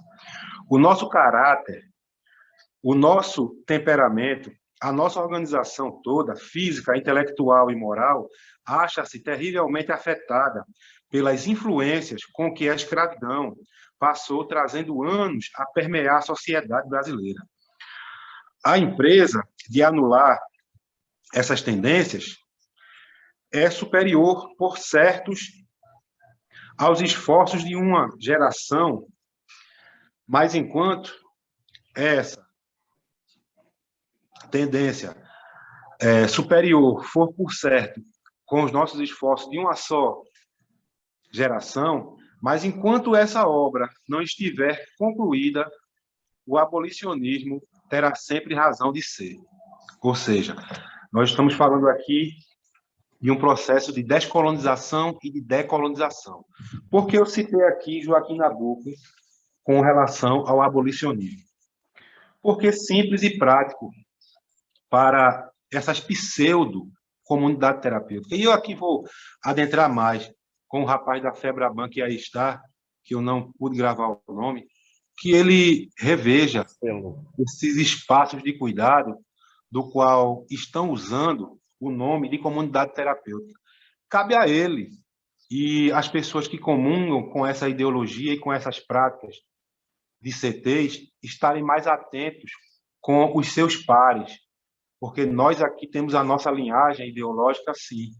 Existe uma política no campo de álcool sobre drogas que aprisiona, existe outra que liberta, existe uma que adormece e existe a que desperta.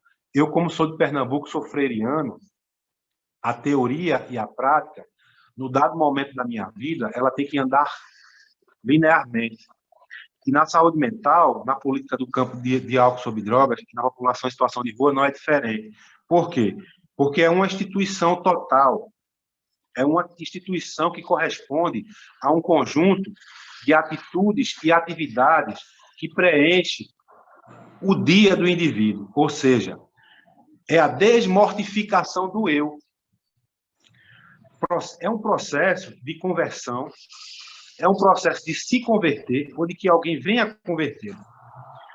Essa proposta de métodos religiosos e as mutações dos discursos de produzir esse método de aprisionamento dessas CTs, nesse novo espaço que se encontram novos locos, a pesquisa do IPEA, ela não mente, meu amigo. A pesquisa do IPEA, ela traçou o perfil das comunidades terapêuticas.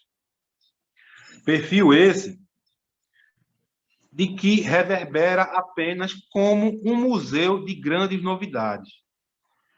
E nós, que passamos por esses espaços de segregação, por esses espaços de enclausuramento, por esses espaços da mortificação do eu, nós sabemos que estamos falando. Porque quem está falando aqui não é nenhuma novela das 8. É quem passou pelo manicômio, é quem passou pela eletroconvulsoterapia, é quem passou por esses espaços aonde existe a não terapia e sim a laboterapia, aonde, dentro desses espaços, segregam patologicamente a vida dos indivíduos, entendeu? Com os seus tarjas pretas, com ansiolítico, benzodiazepínico, psicotrópico, aonde não existe uma equipe multidisciplinar, aonde dentro de seus espaços de cuidado, o que existe são outrora usuários que, ao entrar, eram oprimidos e quando tomam um posto de coordenador, ou não sei a nomenclatura que dar-se-á dentro desses espaços, outrora ele era opressor e quando ele estiver nesse posto de coordenação, ele vai oprimir.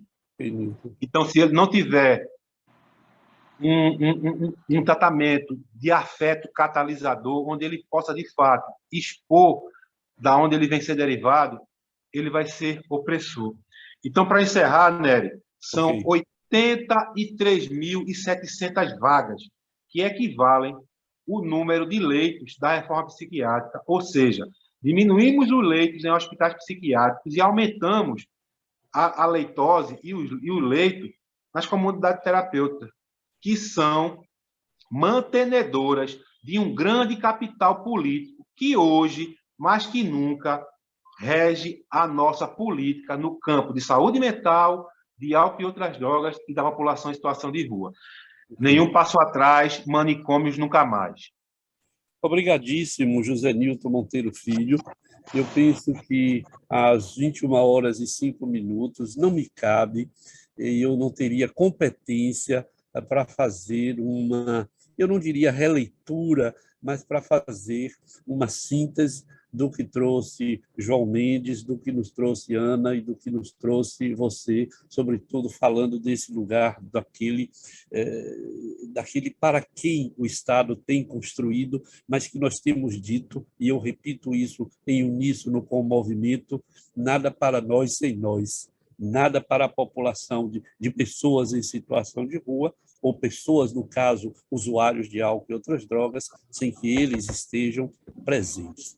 Nada sobre nós sem nós. Isso, nada sobre nós sem nós, e eu estou acrescentando aqui, nada eu penso também para os usuários de álcool e outras drogas, sem a participação destes homens e mulheres na escolha do que eles querem, para onde ir, manter o uso de drogas, se abster do uso de drogas, participar da redução de danos. Redução de danos não é uma estimulação ao uso de drogas, é o respeito, é o cuidado, é a atenção das pessoas a partir do que as pessoas precisam, a partir do que as pessoas dizem que precisam e dizem que necessitam. Eu diria, repetindo Maria de Lourdes Zemmel, que efetivamente, Marcelo, nós organizamos uma mesa a partir do nosso lugar. Eu não acredito que ninguém possa, em sã consciência, propor um debate a partir daquilo que não acredita. Nós partimos a partir do lugar que acreditamos, dos comentários técnicos, científicos, dos dados do Foucault, Basaglia, Bourdieu e tantos outros, e, portanto, eu acho que nós nos situamos no nosso campo para dizer da nossa posição. E eu quero lhe agradecer ter estado conosco nesta conversa hoje à noite sobre as comunidades terapêuticas, lembrando que nos disse Ana, que sob essa égide, sob esse nome de comunidades terapêuticas, muita coisa tem se apresentado, e nesse sentido, sim, eu penso que cabe a uma federação como a que você preside, cuidar para a separação do joio e do trigo. Professor, só um detalhe, viu? Eu não presido a federação. Nery, tem música. Sim, eu vou. Sim, eu não presido a federação, tá? Existem outras federações aqui. Desculpe. Eu estou só apenas aqui, eu faço parte, tá? Qual é o seu lugar? Eu quero me referir corretamente. Eu sou de Peruíbe, São Paulo. Eu sou gestor eu digo, público. É que você, institucionalmente, o seu lugar? Eu sou gestor público, eu trabalho com o terceiro setor e também trabalho na área da assistência social. Ok. Como eu vi atrás também de você... trabalho com movimento de rua também, que o José Hilton falou.